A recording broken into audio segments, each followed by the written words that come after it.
He tenido el privilegio de participar en esta rama de la Sociedad Teosófica varias veces y dar varias charlas, y hoy quisiera aprovechar para hablar de la parte más práctica que no habíamos tocado tanto en charlas anteriores, que habían sido quizás más filosóficas, más sobre el entorno ideológico general, sobre la base teórica. Antes de entrar a fondo en la práctica, ¿cómo se lleva a cabo la educación integral? Antes de responder a esta pregunta básica de cara a la implementación, quisiera recordar, sin entrar en ello porque lo hemos hecho en otras charlas, en la importancia de la teoría, de la que no voy a hablar hoy, pero al principio de todo recordar la importancia de la teoría. La teoría es muy importante, aunque aparentemente parezca inútil, pero en realidad es muy importante por dos razones. En primer lugar, porque estamos en un mundo esencialmente egoico, mental. La humanidad está en un estadio de desarrollo egoico, mental, intelectual, y esto significa que la gente tiene que comprender para aceptar. Y como estamos en una fase de desarrollo egoico-mental moderna, una fase de la historia de la humanidad que ha desarrollado enormemente lo académico, es aún más importante aportar esta base teórica que permita a las personas de nuestra época, no de momentos anteriores u otras civilizaciones, comprender. La teoría es importante en el sentido, permite al hombre moderno, a la persona del siglo XXI, al principio del siglo XXI, comprender. Y solo si comprendemos podemos aceptar. Pero cuidado, porque la teoría tiene otra función fundamental, que es la de orientar. Habéis oído hablar, si no todos, muchos de vosotros, sobre el karma, una noción fundamental del hinduismo y del budismo, de la filosofía india en general, y de la filosofía budista, pues. Pero a veces en Occidente no nos damos cuenta de que el karma realmente en profundidad existe. La consecuencia de la acción es algo que existe o se desarrolla con relación a la intención. La intención es fundamental. El ejemplo típico: si conduciendo un coche matas a una persona porque un elemento natural se te ha llevado el coche, tú no has matado a nadie desde un punto de vista del karma, porque no había ninguna intención. Y eso es fundamental, porque el darse cuenta de la importancia de la intención es darse cuenta de la importancia de la conciencia. Y eso da importancia a todo lo que el mundo actual, la Unión Europea en primer lugar, está denigrando, como es la filosofía. ¿Por qué la filosofía de la educación es fundamental para la educación? ¿Por qué la teoría es fundamental para un proyecto educativo? Porque no solo permite comprender y aceptar, sino también porque nos encamina hacia la intención, hacia lo que queremos hacer, con qué espíritu lo vamos a hacer. En la India, los grandes maestros y sabios han dicho: la intención con la que ayudas es más importante que la ayuda material. Si estás ayudando a unas personas que están en situación precaria, con un espíritu despótico, dominante, despreciativo hacia aquellas personas, aún así das materialmente, pues esto no sirve para gran cosa, y para tu desarrollo moral, de conciencia, pues aún no has hecho nada. La intención con la que se ayuda es tan importante como la ayuda material en sí. ¿Cuál es tu intención para ayudar? ¿Respetas a aquel ser? ¿Ves la divinidad de aquel ser como la divinidad en ti mismo? La idea, tu marco mental, es tan importante como lo que estás haciendo materialmente. Y esto es muy importante para la filosofía de la educación, porque no caigamos, y quiero insistir mucho en esto, porque todo lo que voy a explicar a partir de ahora solo tiene sentido desde esta filosofía. Os voy a plantear ahora cuestiones prácticas, incluso técnicas si queréis, pero no caigamos en la tecnocracia que tanto denunció Raymond Panikkar, el gran filósofo que nos dejó no hace mucho. Si aplicamos técnicas con un espíritu tecnocrático, en el ámbito del ser no vamos a hacer nada, es perder el tiempo. La intención con la que aplicamos aquella técnica es tan importante como la técnica en sí misma. Entonces, ¿por qué la filosofía de la educación, que de paso os digo que ha sido suprimida por la Unión Europea? La filosofía de la educación ha sido suprimida de Europa por inútil. Uno de los últimos disparates que se han hecho en Europa. La filosofía de la educación es fundamental porque da sentido a la práctica de la que ahora hablaremos. La práctica en sí es inútil sin conciencia. Lo que es inútil no es la filosofía, es la praxis, si no va acompañada de conciencia. Os puedo hablar aquí de cómo se organiza una escuela de educación integral en la práctica, pero si los maestros que van a entrar en ese esquema tienen la mentalidad vieja del siglo XIX, apague y vámonos, no hace falta. Técnicas de meditación. Una cosa es la técnica de meditación, otra cosa es el estado meditativo. Tú puedes practicar la técnica de meditación durante siglos y no entrar nunca en estado meditativo. Y puedes entrar en estado meditativo sin ninguna técnica de meditación. La esencia es el estado meditativo, no la técnica, que te ayuda a ir hacia aquel estado. De ahí la gran importancia de la filosofía. Y de la filosofía de la educación para la educación, y el gran disparate tecnocrático de la Unión Europea y de todo el mundo en que vivimos ahora. El viejo paradigma es ciego, eso lo han dicho bastantes pensadores, el viejo paradigma es ciego, ciego en su tecnocracia. La teoría, la filosofía, nos da la intención. ¿Con qué intención vamos a utilizar prácticas y técnicas? Esquemas prácticos. Porque si no ponemos la conciencia adecuada en estas prácticas, estaremos en lo viejo otra vez. ¿Y cuántas veces ha pasado? ¿Cuántas veces ha pasado? En todas las organizaciones espirituales, los egos se han comportado como siempre y han hecho el mismo disparate de siempre. Entonces, las enseñanzas del maestro, ¿de qué han servido? Si no cambia el estado de conciencia desde dentro, desde el ser, todo lo que voy a explicar ahora es inútil. Apaga y vámonos. Nos vamos a casa. No hace falta hablar de ello. Reproduciremos todos los disparates del pasado. Los egos volverán a hacer todo el caos que han estado haciendo hasta ahora. Por eso, por favor, todo lo que voy a explicar ahora, tengamos presente que o bien se aplica con el estado de conciencia adecuado, o bien no va a servir de nada.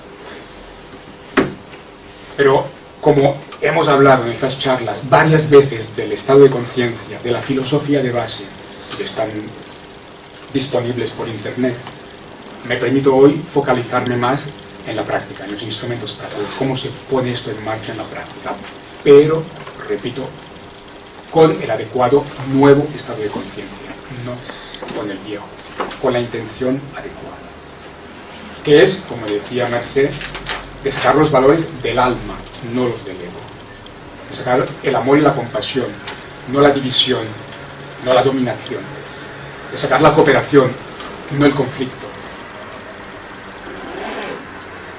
el ser interior, que se da a los demás. Este es el espíritu de la nueva educación. Sin el espíritu, las técnicas serán un ropaje viejo, inútil.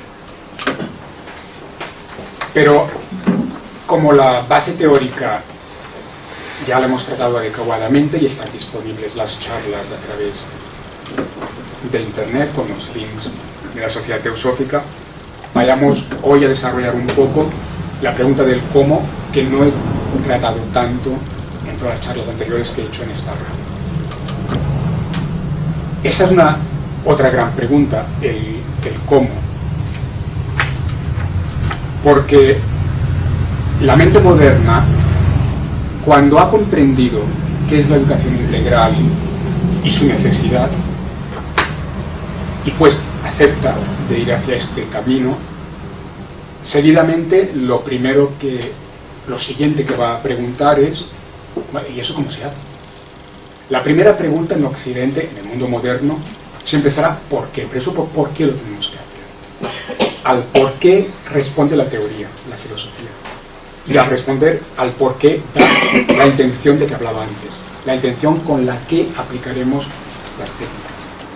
Pero una vez esto está claro, una vez la filosofía está clara, una vez hemos entendido el por qué y podemos aceptarlo y decidir, a partir de la aceptación, decidir que vamos hacia esta dirección, a partir de ahí la otra gran pregunta que surge y que te hará inmediatamente cualquier pedagogo, administrativo, político, financiero, o cualquier persona moral corriente, o un padre o una madre también, o un maestro.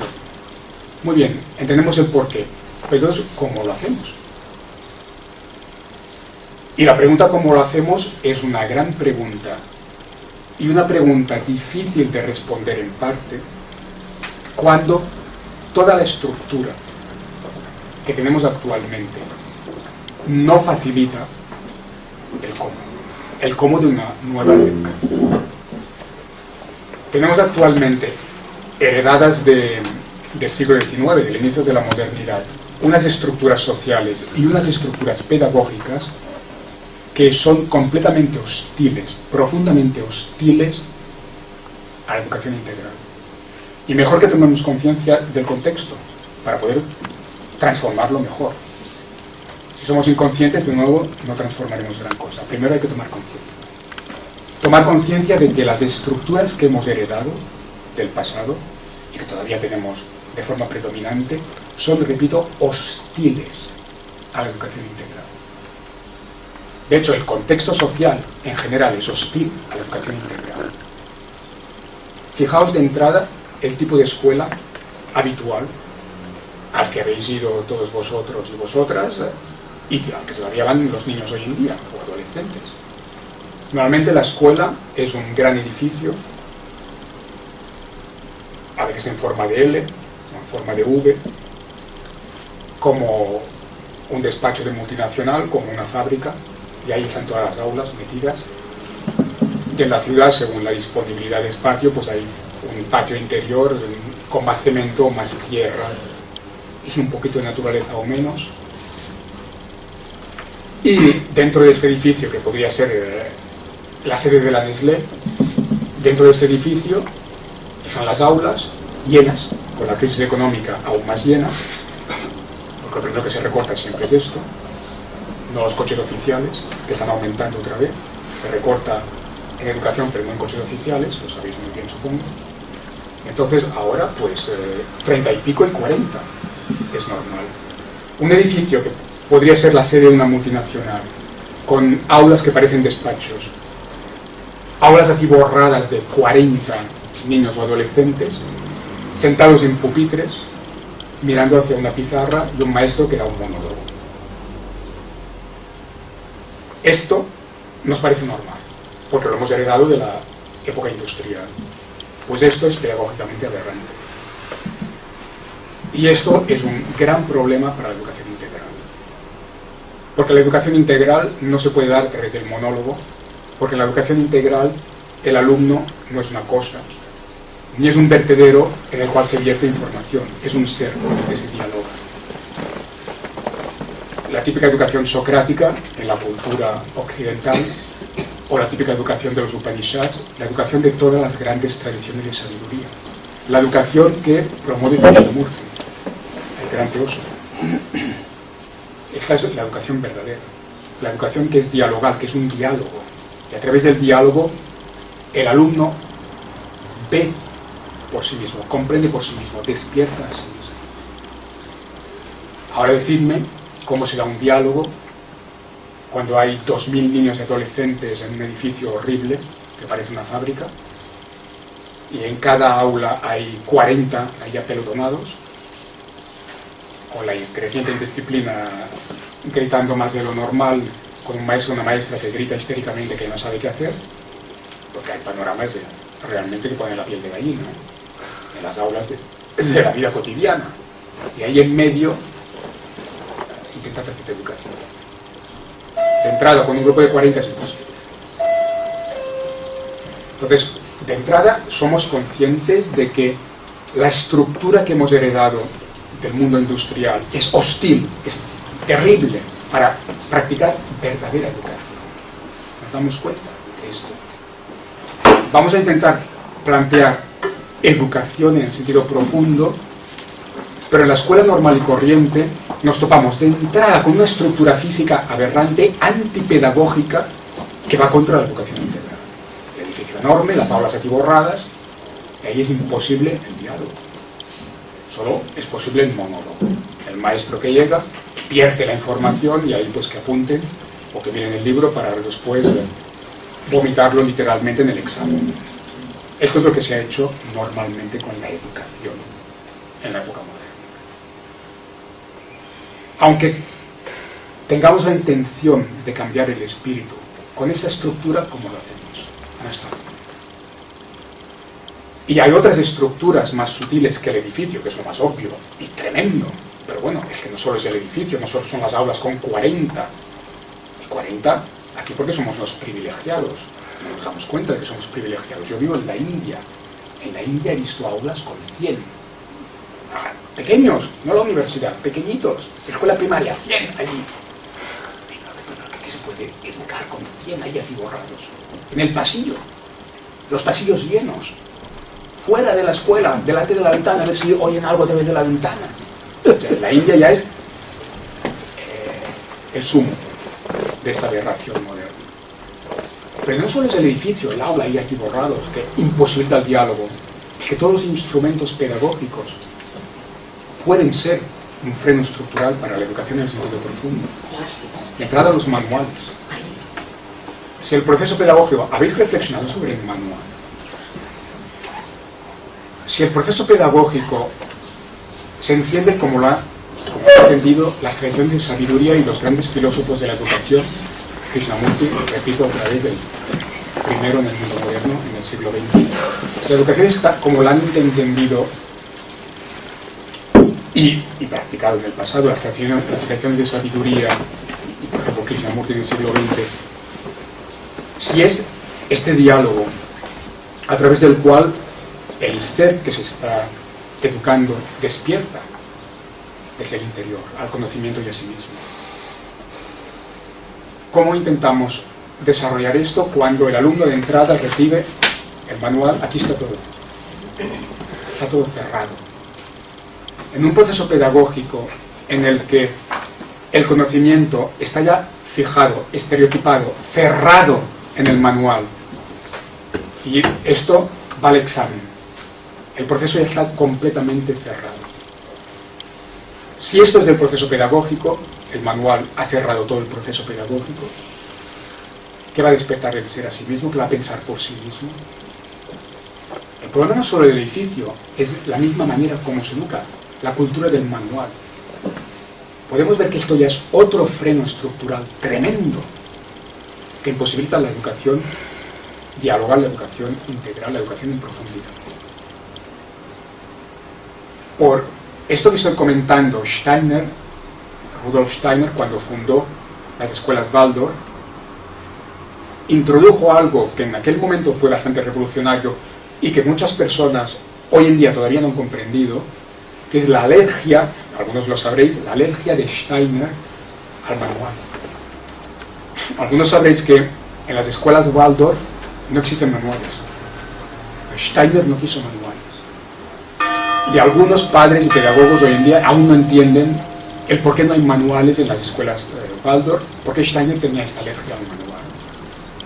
La alergia o la oposición de Steiner al manual tiene que ver con que estoy reflexionando ahora. Steiner se dio cuenta de que con la cultura, la pedagogía del manual, el proceso educativo ya está cerrado, ya está acabado, ya no está vivo.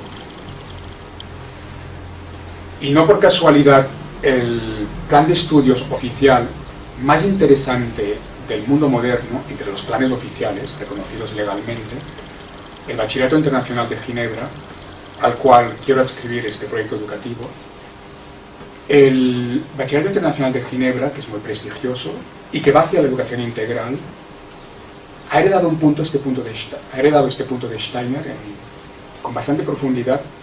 El Bachillerato Internacional de Ginebra no tiene manuales propios.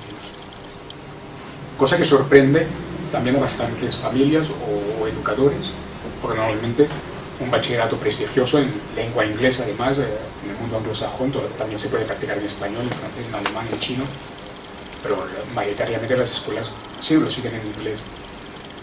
Es muy fácil que un bachillerato así, con plan de estudios así, tenga sus manuales. Muchos planes de estudio tienen sus manuales propios. No quieren, por algo que tiene que ver con que se le explica.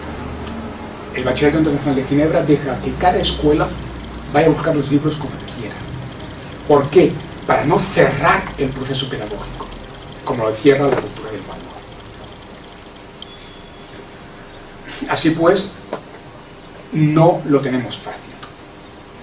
El contexto en el que vivimos no hace que la práctica de la educación integral, cuando comprendemos de qué se trata y cuando decidimos practicarla, el contexto no nos lo hace fácil. El contexto es hostil, aparte de elementos culturales que son hostiles. Entonces hay una diferencia importante de cara a la práctica entre plantearse la práctica de la educación integral ex novo, creando algo nuevo desde nada, desde cero, o bien, mucho más difícil, intentar incluir o incorporar la educación integral en un contexto que ya está creado, que ya está funcionando. Mucho más difícil. Si creamos una escuela que pretenda seguir la educación integral ex novo, desde cero, podemos intentar, desde el principio, innovar en una serie de aspectos. De entrada con los edificios, ahora os lo explicaré. Innovar con relación al aula. Si partimos de cero y nos planteamos en profundidad qué es la educación integral, podemos intentar ya cambiar las cosas a nivel estructural, con relación a las estructuras típicas de la modernidad. Pero si intentamos introducir la educación integral en una escuela que existe ya desde hace 100 años o 50, con los edificios, las aulas, los manuales, todo ya viejo y establecido, será mucho más difícil. Posible, ni que se pueda abrir una cuña, mejor abrir una cuña que nada. Pero es importante poder hacer escuelas nuevas, pioneras, escuelas piloto, partiendo de cero, de manera que desde el principio todo pueda ser ya un poco diferente. Es mucho más difícil practicar la educación integral en una escuela que ya existe, que es, por ejemplo, como este edificio, ya está todo hecho y ahí pues nos tenemos que adaptar a lo que hay, pero lo que hay es hostil y nos lo hace más difícil. Empezamos por la arquitectura. Lo primero que yo sugiero, si nos planteamos implementar educación integral en profundidad, lo primero que yo digo en el proyecto educativo que he estado elaborando durante tantos años es que rompamos la arquitectura de la escuela moderna. De entrada, romper esto. La escuela donde yo fui educado, ¿sabéis? El gran filósofo Descartes, cuando empieza su famoso discurso del método, empieza reflexionando sobre su propia escuela. Yo también lo he hecho. Planteándome este proyecto educativo, he reflexionado muchas veces sobre la propia educación que yo recibí, mi propia escuela. Mi escuela, el Liceo Francés de Barcelona, si vais al barrio de Pedralbes lo veréis, es idéntica todavía a la escuela como era cuando yo estaba ahí. Es un edificio enorme, en forma de L, y aquí dentro, aquí hay otro pequeño edificio, pues básicamente es un edificio enorme en forma de L, aquí dentro están todas las aulas en 4 pisos.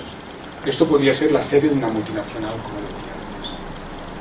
Lo primero que tiene que hacer la educación integral cuando tiene la posibilidad de partir de cero es esto, romperlo. ¿Queremos hacer educación integral? De acuerdo. Lo primero que hay que decir al inversor que va a poner el dinero, a la administración que lo va a autorizar es: esto, por favor, no, ni hablar de esto. Esta arquitectura, ni hablar. Hay que hacer algo completamente diferente. ¿Qué? ¿El qué? Romperlo. Romperlo en unidades. En lugar del edificio moderno, enorme, donde están ahí todos apelotonados, en lugar de esto, romper el gran edificio único en pequeños edificios autónomos, pequeñas unidades. cada una de ellas tendrá menos aulas, menos estudiantes, tendrá una dimensión más humana. Y eso ya es un mejor principio. Y entre las diferentes unidades, jardín, un poco de naturaleza. Incluso si estamos en la ciudad, evitar el cemento en buena parte y poner un poco de tierra y de hierba y algunas plantas, algún árbol. Estas unidades se pueden establecer en base a grupos de edad.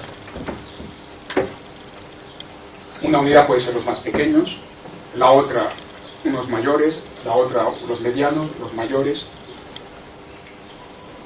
El que cada unidad corresponda a un grupo de edad facilita las cosas pedagógicamente.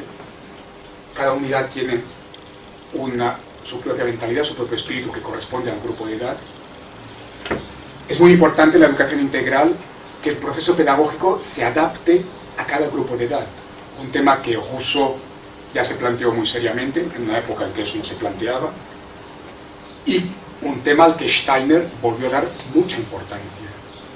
Ha habido desarrollos modernos, inteligentes, como el de Piaget, combinando Rousseau ya al principio la pedagogía muy interesante humanística de Steiner con desarrollos científicos también interesantes como el de Piaget. Nos damos cuenta de que el proceso pedagógico de entrada tiene que adaptarse a lo que tenemos. Niños pequeños no pueden ser tratados como adolescentes que irán ya a la universidad dentro de poco. El ethos, el espíritu de cada grupo de edad es fundamental. Steiner dio mucha importancia a esto.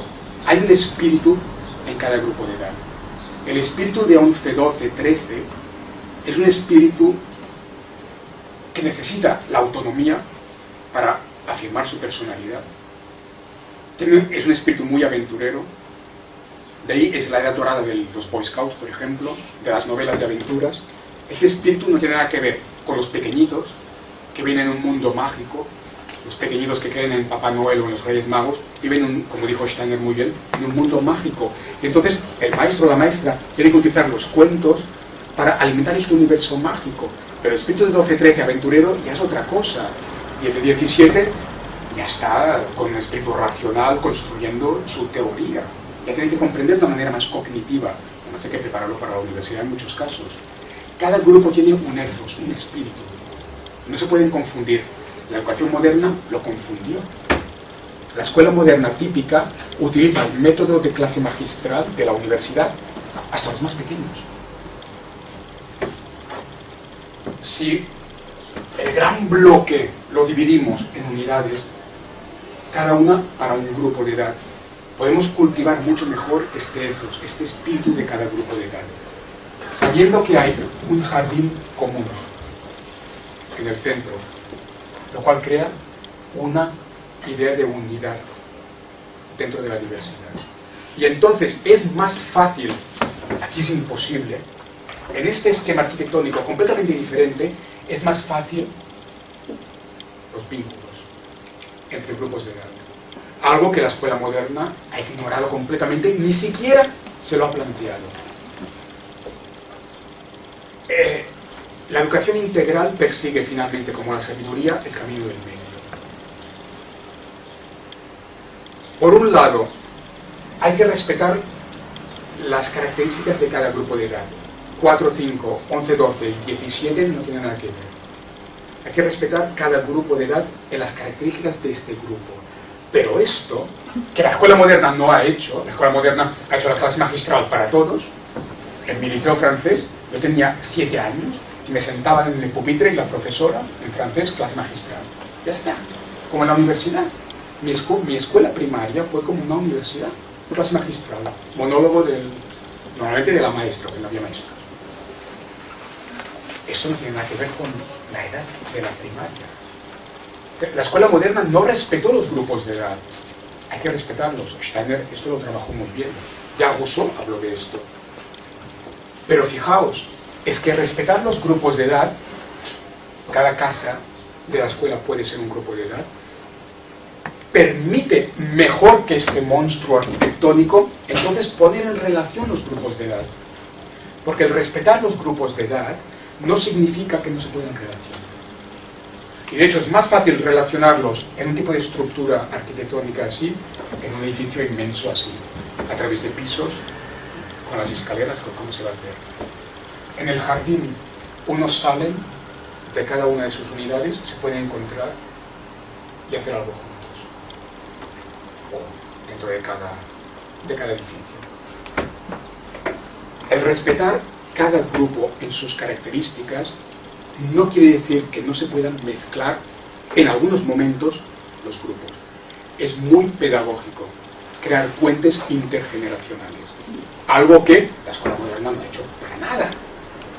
Y en particular, hay una responsabilidad pedagógica del mayor hacia el menor que es maravillosa desde un punto de vista educativo y que la escuela moderna ni se planteó. Esto está en las tradiciones, en los pueblos más arcaicos de la humanidad. Si cogéis muchas tribus de América Latina, de África, de Asia, los pueblos más arcaicos, más antiguos de la humanidad, el gurú, el chamán, el maestro, el sabio, coge a unos chicos mayores, les enseña unas cosas y esos chicos mayores lo enseñan a unos chicos menores. Esto está en el origen de la humanidad, de las culturas más antiguas. Esto se practicaba en la India, en el Gurukula indio. El maestro de los Upanishads hacía esto también. Cogía a los chicos mayores, les enseñaba a meditar, y los chicos mayores enseñaban a meditar a los más jóvenes. Esto también se practicó en la India clásica. Esto se hacía en Grecia también. Esto la escuela moderna lo olvidó completamente y ni se lo planteó. Es enormemente pedagógico para los mayores que enseñan a los menores y para los menores también. Los mayores, los chicos mayores pueden ser como monitores, como ayudantes de los maestros, vehiculando información y técnicas, enseñando a los más pequeños. Este vínculo intergeneracional que es muy pedagógico para todos, esto se puede hacer más fácilmente en una arquitectura como esta que en la típica arquitectura moderna. Pero a partir de la arquitectura hay que recomponer las aulas, porque en estas pequeñas unidades, con el jardín en medio, no vamos a poner una clase de 80 como en la escuela pública de la India, ni tampoco una clase de 40 como la mayoría de escuelas ahora aquí.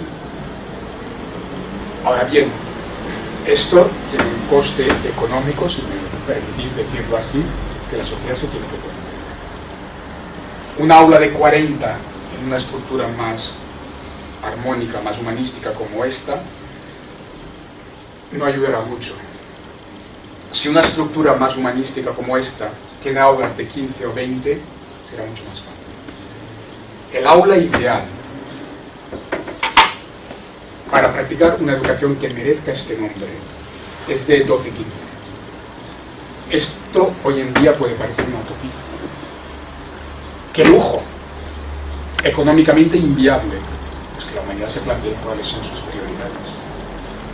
20 ya es un máximo. 20 ya es demasiado, en parte. Pero sería un máximo. Idealmente 12-15. Es el aula ideal. Volvamos a los pueblos más arcaicos de la humanidad, al origen de la humanidad y a las grandes tradiciones de sabiduría. En la tribu, el gurú, el chamán, tiene una docena de chavales. Y el maestro de los Upanishads tenía una docena de chicos con él. Es que no nos estamos inventando nada. 12-15 es una cifra perfecta para practicar educación verdadera. Hoy en día vamos a generalizar diciendo esto y nos sacan por la ventana, nos tiran por la ventana y nos dicen que estás loco, que esto es un lujo, esto es impracticable, esto es inviable.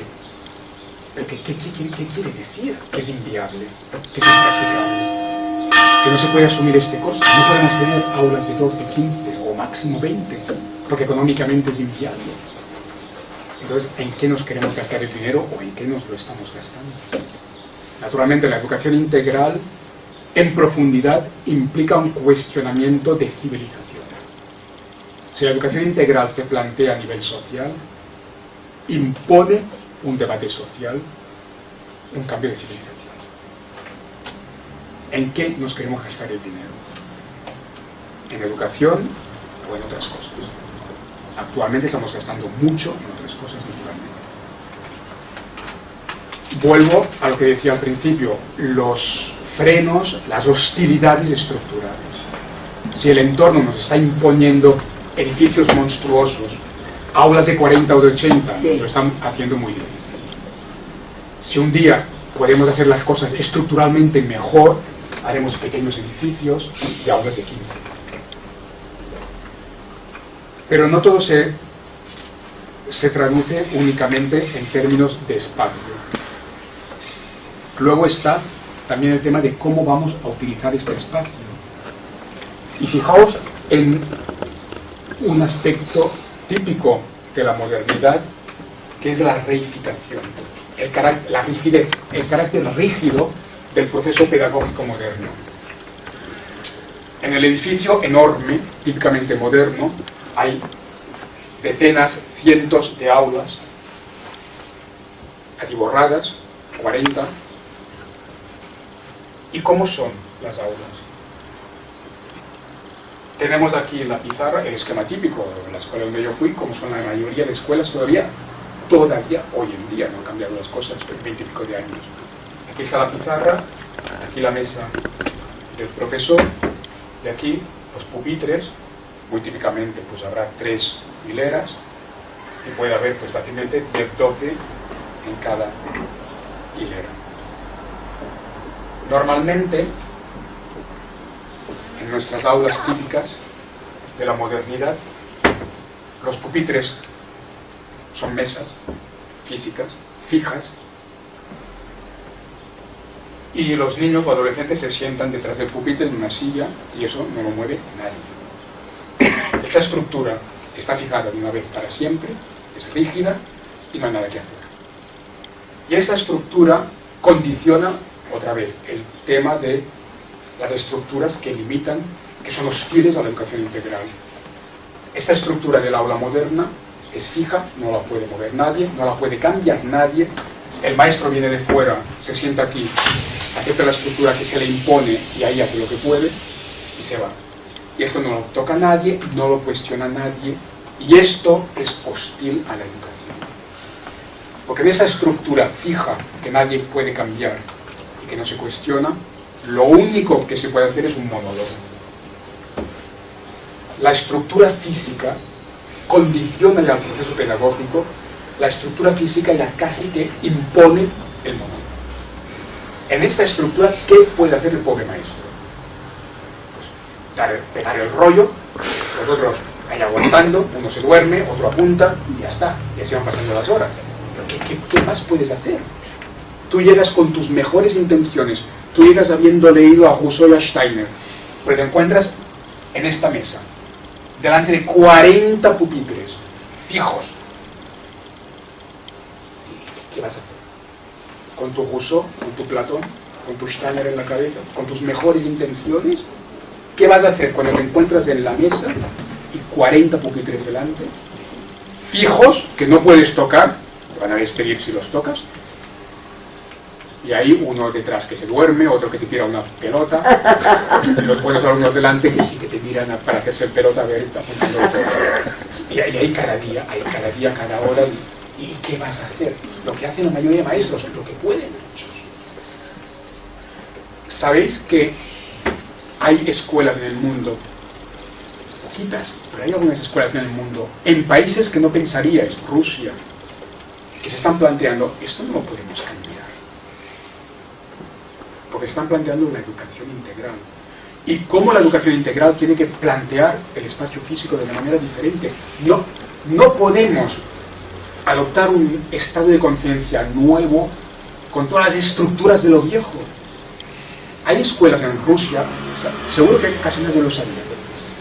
¿Alguno sabía que en Rusia hay experimentos hoy en día de educación integral fascinantes en Rusia? No se sabe mucho, ¿eh? No se habla mucho de esto. Hay escuelas interesantísimas en Rusia, en Siberia, donde menos de en Siberia hay pelados de frío, hay escuelas fascinantes que, por ejemplo, se están planteando esto, pero podemos hacer educación de verdad con esta estructura horrible, fija, que nos condiciona. Se han planteado, han investigado en Rusia, en Siberia. Hay un profesor muy interesante en Rusia que está moviendo muchas cosas. ¿Sabéis qué han hecho? Han ido a ver a carpinteros. Esto es innovar. Esto es plantearse las cosas. A ver si tiene una serie de pedagogos muy interesantes en Rusia que de entrada han dicho vamos a hablar con los carpinteros, a ver qué podemos hacer. Y carpinteros rusos en un rinconcito de Siberia han tenido una idea genial. Hacemos pupitres de madera, no de hierro, con ruedas que se muevan.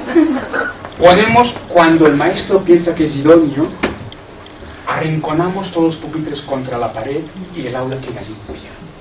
Y los niños que se estiren por el suelo unos minutos, que hagan un poco de relajación, de yoga, por el suelo haciendo meditación unos minutos.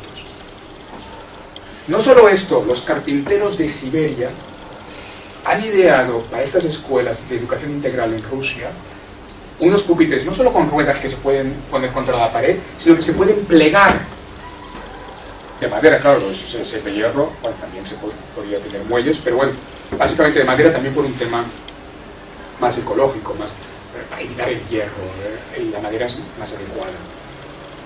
Unos pupitres móviles y además moldeables, manejables, que se pueden plegar a 2 niveles, de manera que sin apartarlos pueden enderezarse completamente, entonces como una tabla enderezada, y el niño tiene mucho más espacio y se puede estirar un momentito.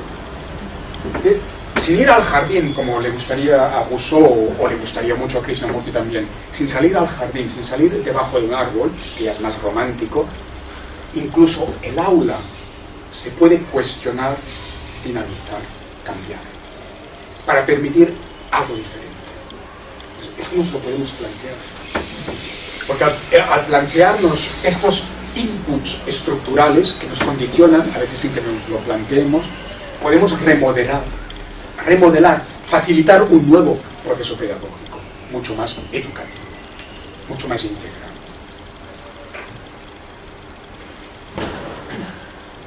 En Suecia ya hay algo similar. Sí, en muchos países están saliendo cosas. Yo he vivido allí y lo he visto. En Estados Unidos también. En Estados Unidos también hay experimentos de educación integral muy interesantes que se plantean estos inputs estructurales, etc. Pero ahora pasemos, porque tampoco quiero hablar mucho tiempo para permitir el diálogo, ahora pasemos de los espacios, de los inputs estructurales, que son muy importantes, al proceso pedagógico en sí mismo. Y ahí yo hago una propuesta que tampoco me invento. Yo siempre digo, no me invento nada. He estudiado tradiciones, filósofos de la educación, y pongo juntas las cosas que me parecen más interesantes y más serias. Lo que ahora propongo, tampoco me lo invento, es algo que de hecho es muy viejo y que se corresponde a la estructura del ashram de la India, y que me parece que el futuro de la educación tiene que ir por ahí, e incluso os diré el futuro de la sociedad humana. Pasemos de los espacios y de los inputs estructurales al proceso pedagógico, decía. En la escuela moderna típica, hija de la tecnocracia, el mundo moderno es tecnocrático, ¿cómo se desarrolla la jornada escolar? ¿Cómo es el proceso pedagógico? De entrada, uniforme. Se llega a la escuela en un cierto momento de la mañana, más temprano o menos según los países, y enseguida que suena la campana, como en la fábrica, esto ya lo dijeron los sociólogos del siglo XIX, las escuelas como la fábrica, con sirenas, cuando suena ¡pam! Una campana, ya la primera hora lectiva, la primera clase.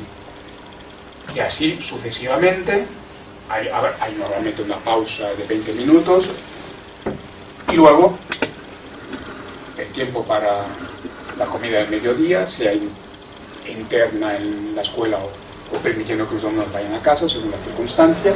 Y luego por la tarde, ¿qué pasa? Por la tarde se repite el esquema.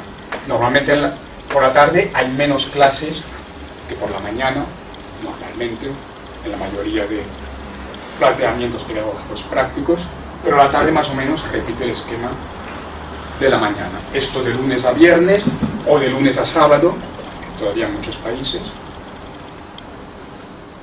En este esquema, que es fundamentalmente académico, en un lugar o en otro se pone una hora de deportes. Puede ser por la tarde, pero puede ser por la mañana, según los grupos también se tienen que ir combinando. Y básicamente, pues no hay no hay mucha variación. En este esquema donde se mete de vez en cuando la hora de deportes, también se mete de vez en cuando una hora de dibujo, es la María, donde si nos podemos tomar el pelo a la maestra más fácilmente o al maestro que en la clase de matemáticas porque no es serio. Esta cultura es la que yo he vivido a nivel escolar y es la cultura típica de la modernidad. La hora esta perdida en medio de todas las horas académicas de dibujo es la María y nos podemos divertir más. No es de ninguna manera en la escuela típica de la modernidad, la hora de dibujo no es una pedagogía del arte como parte de la personalidad humana, como trabajo pedagógico de fondo. Una hora ahí colgada, como la hora de deportes, en medio de todas las horas académicas que componen básicamente la jornada escolar. Eso es la escuela moderna. En este esquema no se puede hacer gran cosa. Si queremos realmente educar en profundidad, en sentido integral, holístico, humanístico, esto hay que romperlo como el edificio enorme, como las aulas de 40, con los pupitres fijos. Porque aquí dentro no podemos educar, solo podemos transmitir información, conocimiento empírico, como se ha hecho en la escuela tecnocrática moderna. ¿Eso cómo lo rompemos? Aquí. Al mediodía, a través de la comida del mediodía.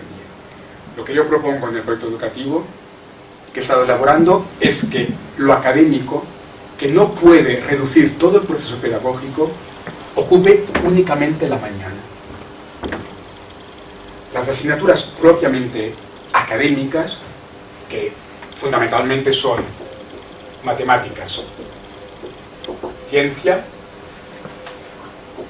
más o menos van juntas, luego la parte social, ciencias sociales, aquí puede haber una diversificación, los sociales diferentes de lo científico-matemático, y luego las lenguas. La lengua del país, la lengua principal en el plan de estudios, y luego las lenguas las lenguas extranjeras. El esquema académico básico es este. Esto, bien hecho, se puede hacer por las mañanas exclusivamente. No hace falta más tiempo. En las escuelas actuales, con tantas horas lectivas mañana y tarde, estamos haciendo perder el tiempo de los niños y adolescentes, estamos dando paja en lugar de algo esencial. En los planes de estudio hay una abundancia, una sobreabundancia de sobreinformación, de detalles, de paja, de cosas secundarias que se olvidan cuando el examen se ha acabado y no sirven para nada, ni, escuchad bien, ni para las empresas. Sabéis que según todos los informes oficiales, los oficiales, no los hechos por alternativos, según los informes de los estados de la OCDE, la gran mayoría de los licenciados son inútiles para el mundo empresarial. Entonces, todo esto, ¿para qué? Para tener un parking de niños, adolescentes y jóvenes que no molesten. ¿Y para qué más? Si ni el mundo empresarial considera esto funcional. Al mismo tiempo que tampoco saben pensar porque no se les enseña a pensar, entonces todo esto ¿para qué? Lo académico, que fundamentalmente es este esquema de aquí, con básicamente 4 elementos, lo académico no necesita para nada tantas horas de tiempo, para nada. Con una mañana bien aprovechada, según la cultura, según el clima, de una hora a otra, con una mañana bien aprovechada, todo esto, lo propiamente académico, es más que suficiente. Y luego, lo académico ya tiene que orientarse con un espíritu diferente a lo que ha predominado hasta ahora. Hasta ahora ha predominado la información por encima de la inteligencia. La cantidad de información, lo empírico, lo meramente empírico. Cuando lo más importante que tiene que hacer lo académico es el aprender a aprender, el desarrollar la capacidad de investigación, de explorar el conocimiento, de la capacidad de crear conocimiento. La creatividad tendría que estar a la base de lo académico. Eso Steiner también lo puso de relieve. Lo académico tiene que moverse de lo estrictamente empírico, de la acumulación de información, hacia la creatividad, hacia el pensamiento creativo, hacia la capacidad de investigación.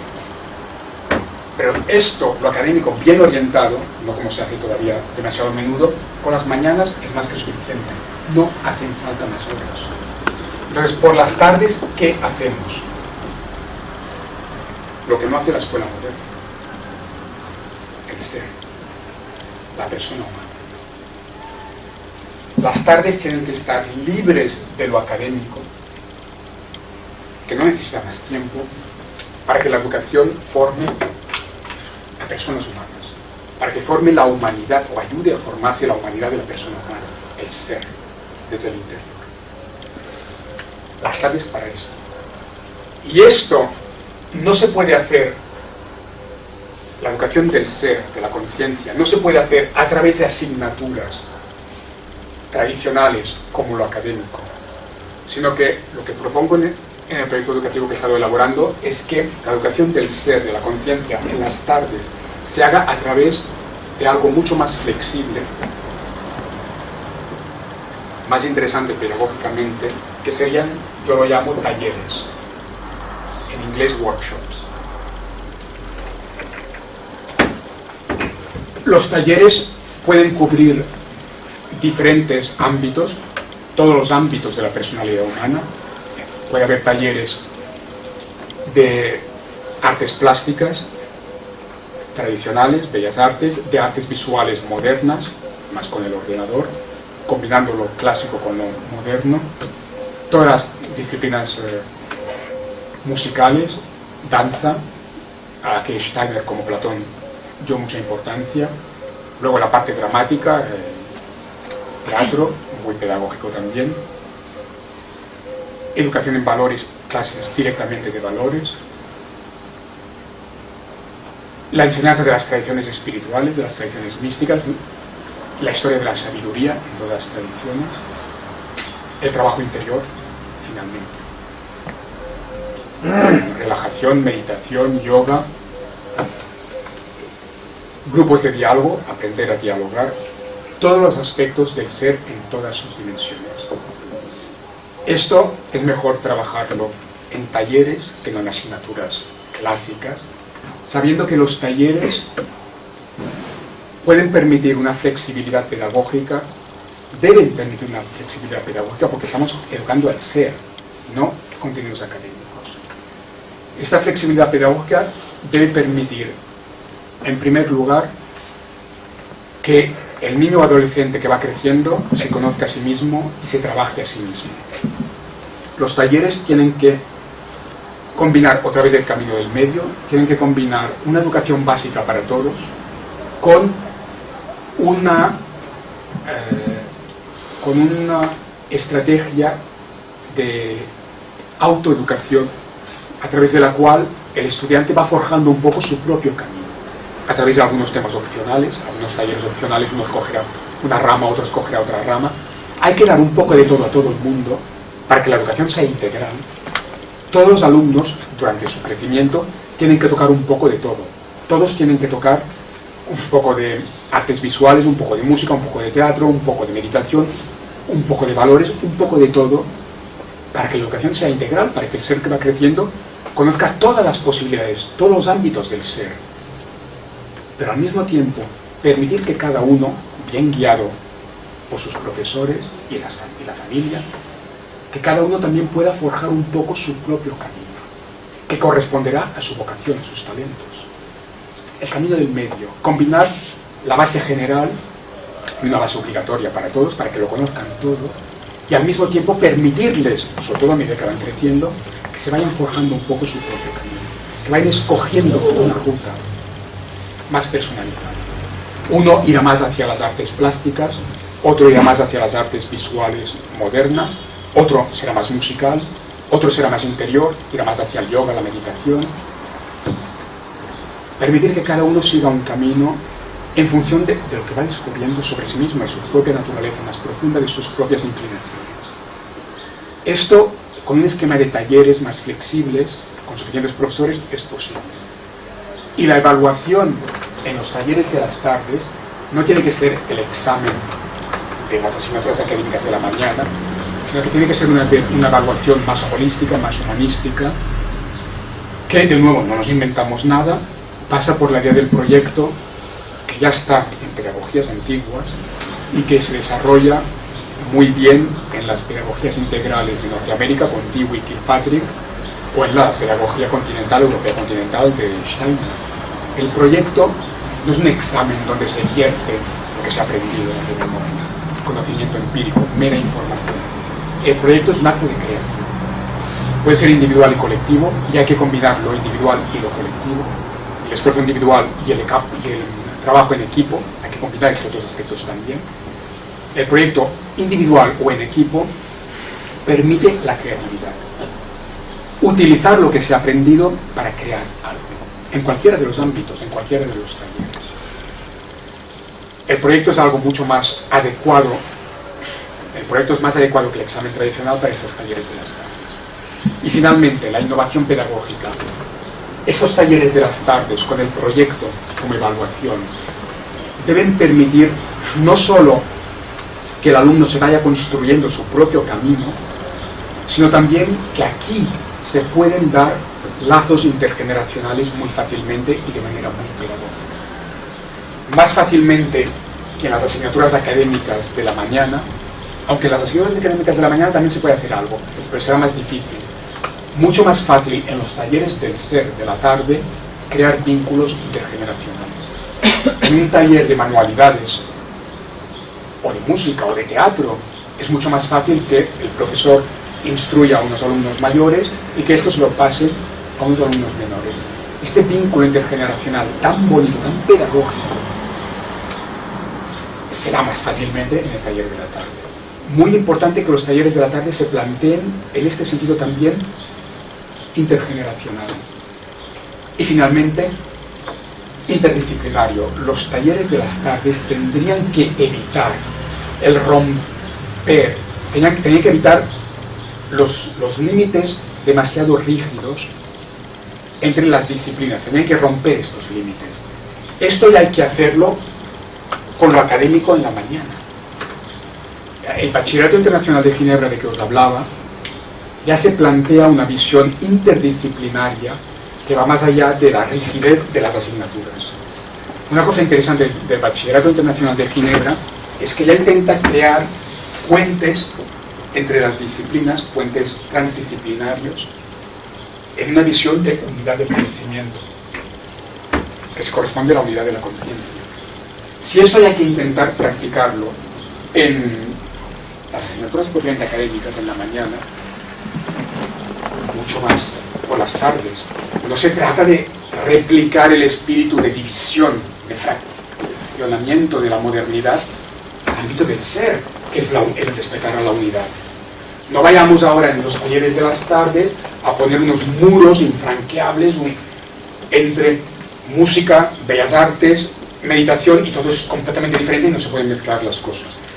No vayamos ahora a compartimentalizar los talleres de las tardes con la típica mentalidad moderna de poner barreras entre todo. Aunque hay disciplinas diferentes como la música, las bellas artes, las artes visuales, la meditación, hay que crear aún más vínculos interdisciplinarios, más espíritu de unidad de conocimiento en las tardes de estos talleres que en las mañanas. Y finalmente, después de la tarde dedicada al ser a través de los talleres con el proyecto, acabar la jornada con la expansión. Toda la parte final de la tarde, que según los países sería una hora u otra, a las 4 o las 5, juegos, deportes y jardinería. Contacto con la tierra, con la naturaleza. Si la tarde ya indica una cierta liberación con relación a lo académico de la mañana, incluso los talleres de la educación del ser de la tarde deben permitir al final de la jornada una expansión total del niño, adolescente, que juegue, que grite, que se divierta, que toque la naturaleza, que se ensucie las manos. Entonces pueden volver a casa, pueden ir al albergue si están pensionados. Esta sucesión de la mañana académica, luego la tarde del ser y la expansión, pueden gritar y moverse y saltar con los juegos, con la jardinería, me parece también fundamental para romper esta vibración, esa energía de cárcel de la escuela moderna. el edificio enorme de que hablaba antes, con todas las aulas allí, con 40 en el aula, con clases académicas todo el día, sentados en el pupitre todo el día, delante de la pizarra, y ahí sin poder moverse. La educación moderna ha sido como una cárcel.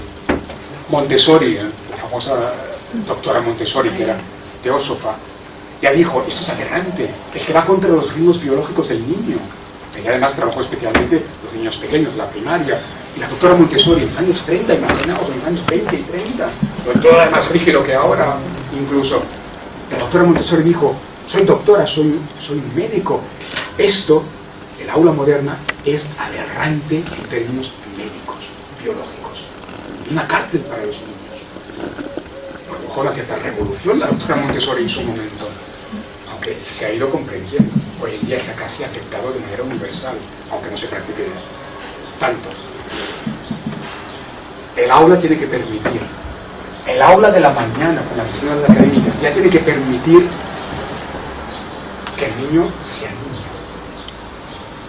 Hay que de entrada respetar los ritmos biológicos, la naturaleza. Lo que decía antes del grupo de edad, un grupo de 4 o 5 tiene una necesidad biológica de moverse que los de 17 ya no tienen tanto. Entonces, cuando tenemos un grupo de 4, 5, 6 años, ponerlos ahí delante del pupitre todas las horas, 40, no puede ser. Acabarán mal, teniendo todas las ansiedades y depresiones y todos los líos que tenemos. Y entonces, venga, pastillas. Esa no es la solución. El aula que os decía antes, que permite arrinconar los pupitres o enderezarlos y nos podemos mover un poco, ya están mejorando las cosas. Si la escuela son pequeños edificios con un jardín en medio, salir al jardín de vez en cuando, sobre todo los más pequeños, para que se puedan mover unos minutos, hacer un juego pedagógico en el jardín, no volver al aula. ¿Veis? ¿Cómo se puede innovar la educación? De la típica, horrible aula moderna, y todos como soldados, como funcionarios, realmente como funcionarios. Es como un despacho de la Generalitat, la escuela moderna. Hay todos pegados a la silla, horas y horas con las sirenas. ¡Qué horror! La doctora Montessori lo dijo, qué horror, esto no es pedagogía. Que se puedan mover los pupitres, que se puedan sentar en el suelo, que puedan salir un momento al jardín, respetando los ritmos biológicos del entrada. Y luego permitir que el proceso educativo permita al ser liberarse, en lugar de encarcelarlo, como ha hecho la escuela moderna. La mañana académica, ya de una forma nueva, pero la tarde ya para el arte, para expresarse, para meditar. Y luego deportes, saltar, chillar, tocar la tierra, ensuciarse las manos. Se pueden expandir, liberarse. Esta gradación entre mañana, tarde y última hora de la tarde me parece importantísimo. Y ya, para acabar, porque no quiero hablar mucho más tiempo, quisiera hacer unas reflexiones finales, ya también para ayudar al diálogo, sobre la evaluación y el espíritu profundo de la educación integral, que tiene que vehicularse en la práctica de estas maneras, no con el aula moderna típica que todos hemos conocido. Primero, la evaluación, un tema importantísimo. La evaluación es un tema importantísimo porque socialmente está impuesta. En una sociedad humana arcaica no hacía falta examen. El gurú, ahí con sus 12 chavales, pues, no había un estado que le pedía el título ni el examen oficial. No hacía falta. El gurú conocía a cada uno de sus chicos y sabía dónde estaban y si habían llegado donde tenían que llegar o no. Y no había un estado que pedía el título con el certificado oficial y todas esas cosas de la modernidad. En el mundo moderno, la manera de funcionar del gurú de un pueblo arcaico no puede ser.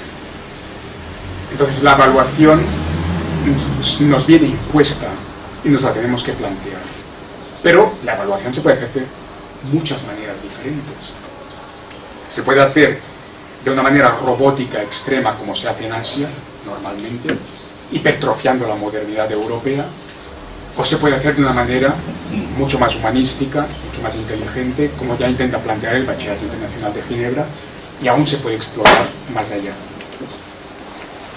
Lo que tenemos siempre que buscar es lo que decía, lo que he dicho varias veces, el camino del medio entre unos niveles académicos que tenemos que ser capaces de dar, porque si no nuestra escuela de educación integral no va a tener ni público, ni niños, porque ningún padre va a traer a sus hijos.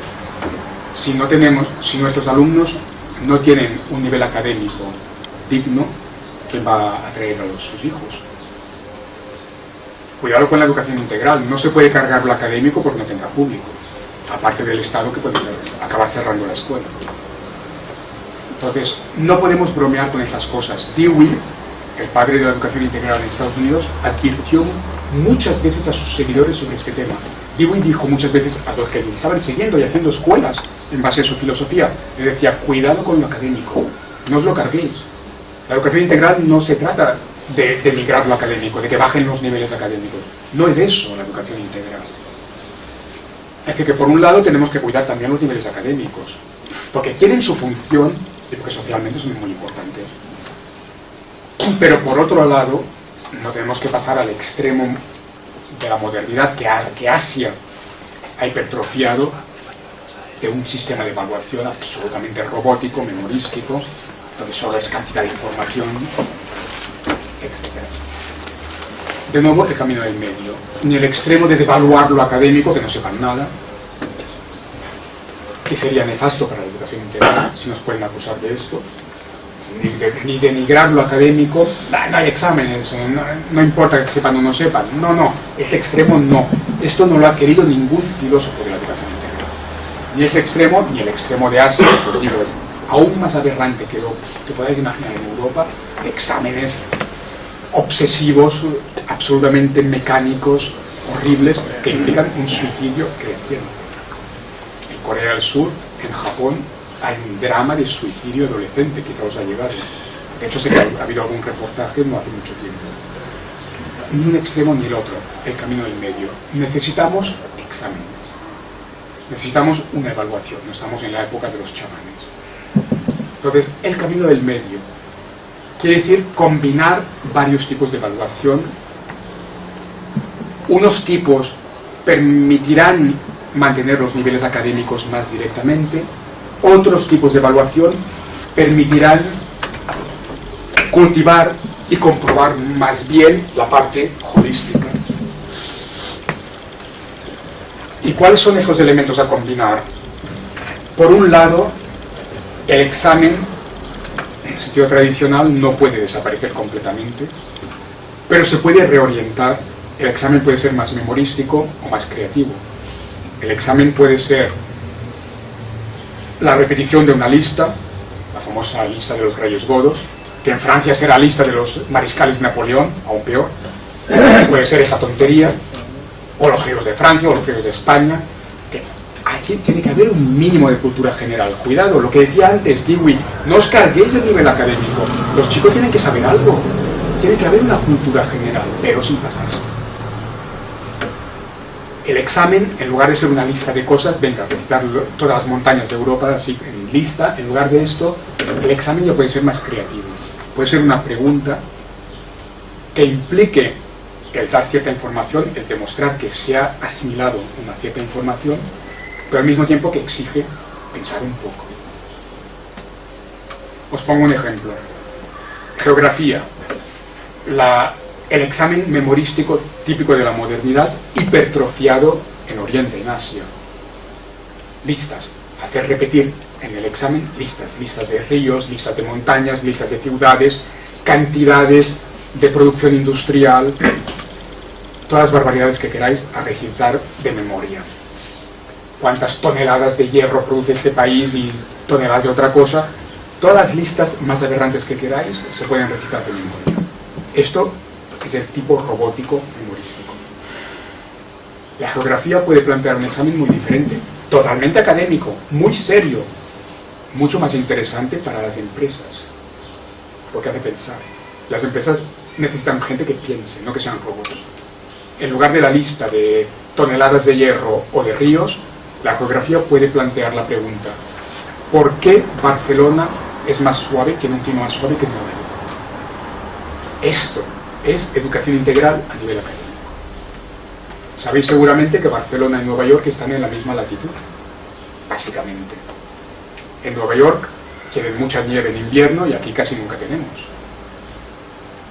¿Por qué Barcelona y Nueva York, que están más o menos a la misma latitud, tienen climas tan diferentes? Barcelona, un clima mucho más suave que Nueva York.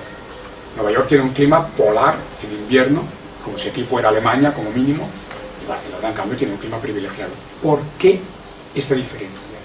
En la misma latitud. Esto es un examen académicamente perfecto, muy serio, pero de educación integral, que hace pensar. Para responder a esta pregunta de examen, tienes que sacar una serie de datos, demostrar que has asimilado algo, porque tendrás que hablar del Gulf Stream, la corriente del Golfo, tendrás que hablar de los Western Lights, de los vientos del oeste, tendrás que aportar una serie de datos, de información, demostrar que los has asimilado, pero pensando de manera creativa, explicando algo. Es decir, que el examen ya puede cambiar completamente de la parte más robótica a una visión más creativa. Pero es que el examen estrictamente académico se puede combinar con otras cosas. En lo académico, en la mañana académica, el examen ya más inteligente se puede combinar con muchas más cosas. Comentarios, ensayos o disertaciones, cortas naturalmente, no una disertación de doctorado, presentaciones orales. La parte académica puede pedir al alumno crear algo, crear pensamiento, en lugar de repetir información. Por ejemplo, la disertación. En filosofía se puede hacer, como se hace normalmente en España, pregunta de examen, explique cuál es la metafísica de Platón, venga, que memoria. Uy. O se puede plantear como pregunta de examen en filosofía qué es la libertad. Pregunta brutal, venga, pensad un poco y expresad algo. El examen se puede combinar con algo mucho más creativo de pensamiento y de expresión. Y luego se pueden combinar muchas más cosas. Se pueden combinar métodos experimentales, en las ciencias en particular. Se puede hacer que el alumno haga un experimento en lugar de un examen clásico.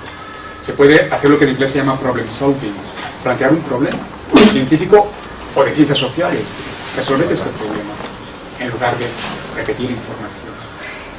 Y se puede combinar la evaluación. En la evaluación se pueden combinar muchas cosas, no solo el examen más típico. Y luego, no olvidar nunca que la evaluación, con esta mayor pluralidad de elementos, no solo el examen típico, debe ser finalmente holística y humanística.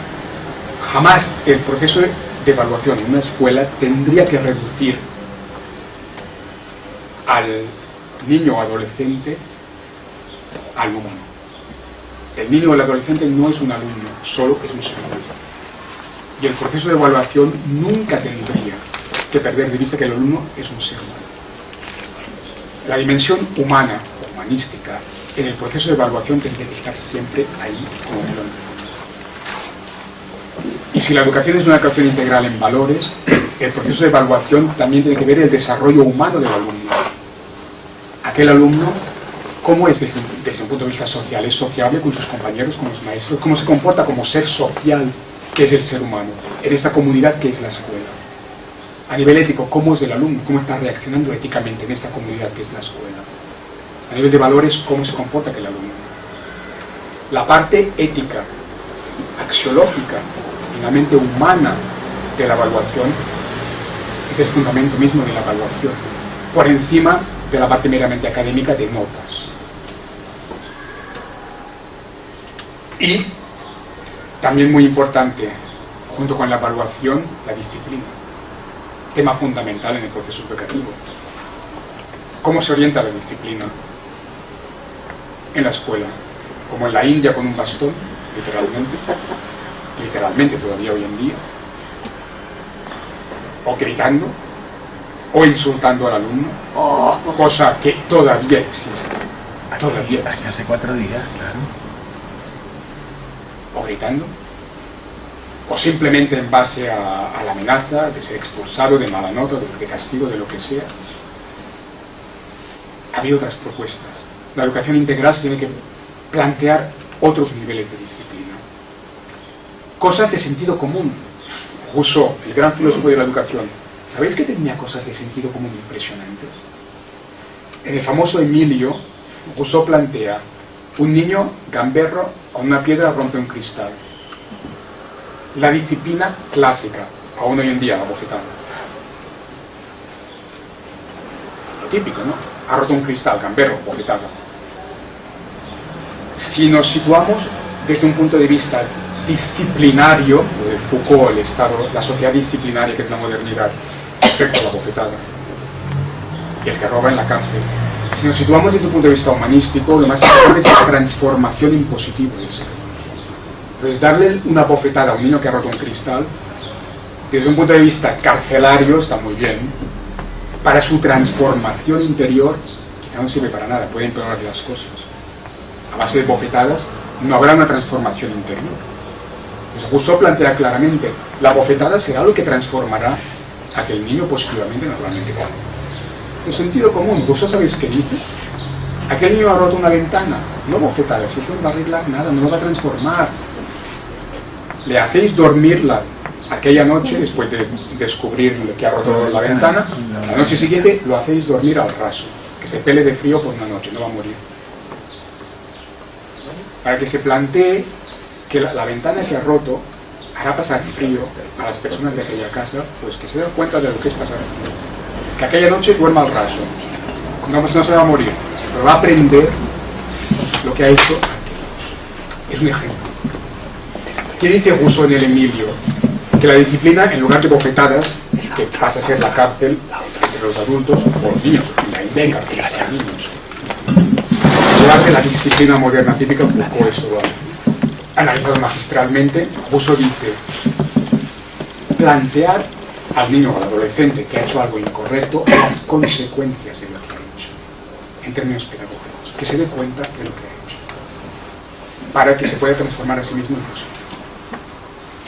Se puede transformar el tema de la disciplina completamente. ¿Hacia qué? Hacia una transformación positiva del ser humano, no represión a represión. ¿Creéis que la represión ha arreglado algo de los males de la humanidad? Normalmente, la historia humana, sobre todo es la evolución última de la historia humana, lo que ha hecho la sociedad humana más y más es reprimir más y más. La sociedad humana ha generado más y más conflicto y ha respondido a más y más conflicto con más y más represión y control. Pero los controles exteriores no nos harán más, como se dice en catalán, no tendremos nunca suficientes. Los grandes filósofos ya han planteado, en lugar del control exterior, que si se degrada más y más la sociedad no será nunca suficiente, no podemos educar en el control interior, una educación ética, que ayuda al ser humano a transformarse en positivo, a tener valores desde el interior, a creer aquellos valores y vivirlos. En lugar de los controles exteriores, no podemos promover los controles interiores, la visión ética desde dentro. Y ante las acciones incorrectas del niño o del adolescente, no podemos ayudarle a darse cuenta, a transformarse en positivo. La disciplina se puede orientar completamente en positivo. No lo estamos haciendo. A nivel académico, a nivel social, de lo académico a lo social, a nivel social, ¿qué se está vehiculando día a día a través de la cultura predominante? Entended la tele. ¿Qué es lo que vemos más? Gente militando, gente ayudando, valores humanos, compasión, amor, amados los unos a los otros. Ese es el mensaje que vemos masivamente a través de la tele. O bofetadas, golpes de puño, cuchillazos y violencia y guerras y robos y todas las barbaridades a diario, masivamente. ¿Creéis que esto ayuda a erradicarlo? ¿Sabéis que la ciencia ha demostrado que mostrar lo negativo alimenta lo negativo? Sí. ¿Sabéis que la ciencia ha demostrado que no matarás es una monstruosidad porque el inconsciente se queda con el matarás? Está científicamente demostrado que la mente humana en profundidad se queda con los términos gramaticales básicos. verbos y sustantivos. Las preposiciones, todos los elementos gramaticales accesorios desaparecen. La parte más profunda de la mente humana se queda con los elementos lingüísticos básicos, no con los accesorios. No matarás. En la parte profunda de la psique, el no desaparece, créeme, se ha demostrado científicamente, y lo que queda es matarás. ¿Lo sabías? Está demostrado científicamente. La sofrología del doctor Caicedo esto lo ha trabajado mucho. La psique profunda no conoce partículas ni preposiciones, se queda con los elementos lingüísticos básicos. No matarás, nos quedamos con el matarás. Nos podemos dar cuenta de que toda la cultura actual es una barbaridad. ¿Sí? En lugar de no matarás, hay que decir respetarás la vida, amarás, en positivo. Denunciar lo negativo es alimentar lo negativo. Esto es un hecho científico y de payés, de sentido común del payés. Denunciar lo negativo, como ha hecho la Revolución Francesa, los jacobinos, los comunistas, los anarquistas, las feministas, denunciando el machismo, no desaparecerá el machismo. Es promoviendo una visión diferente, positiva de la masculinidad en todo caso. Es que se aplica a todo.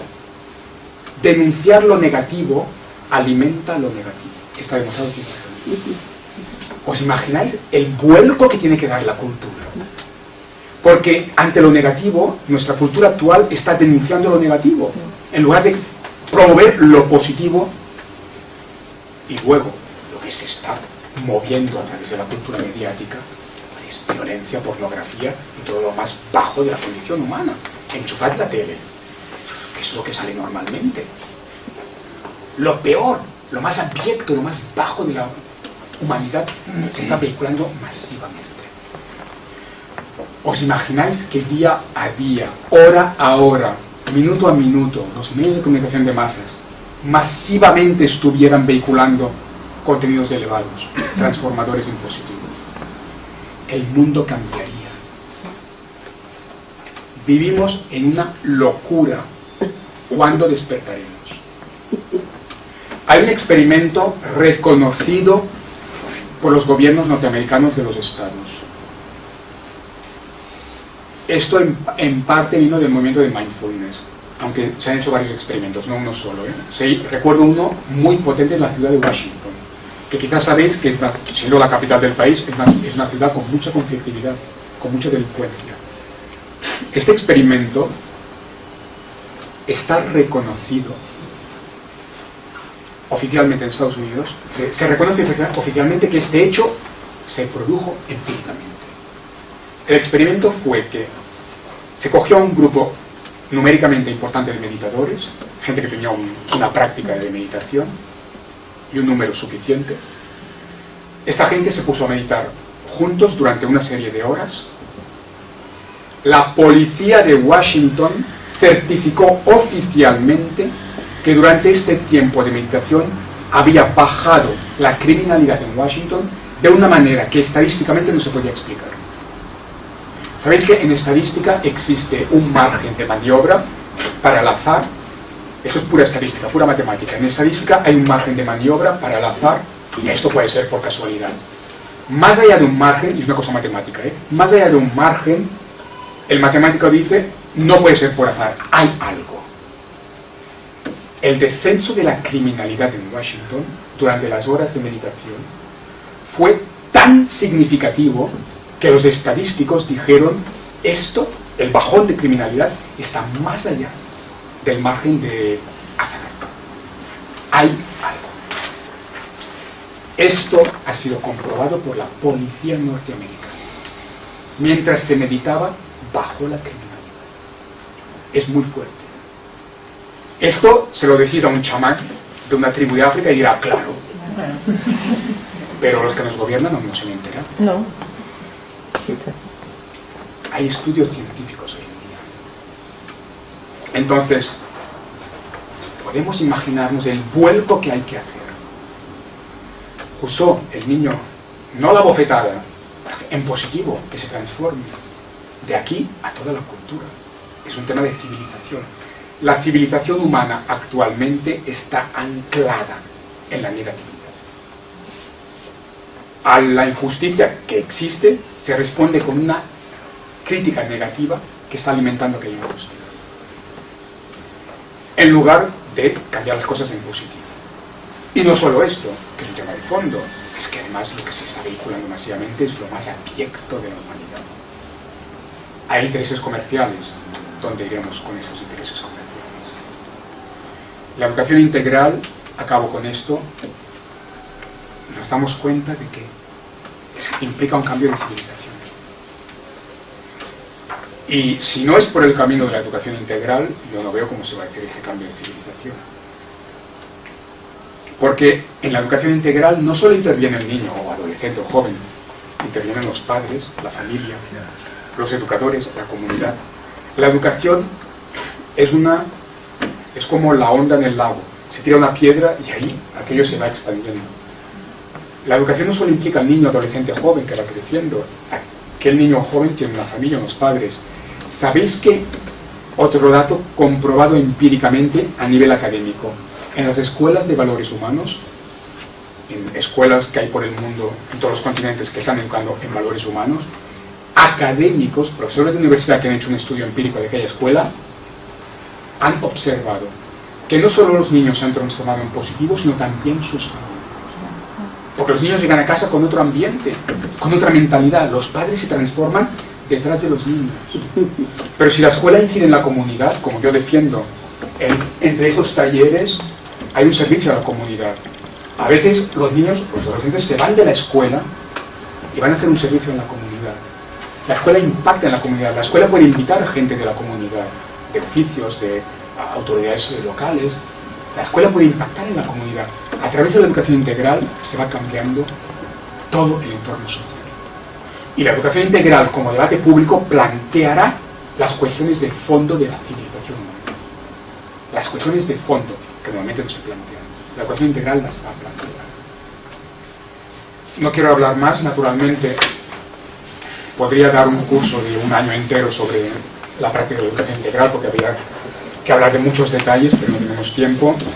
En la media hora que puede quedar, estará muy bien que haya un diálogo y que podamos compartir un poco más juntos.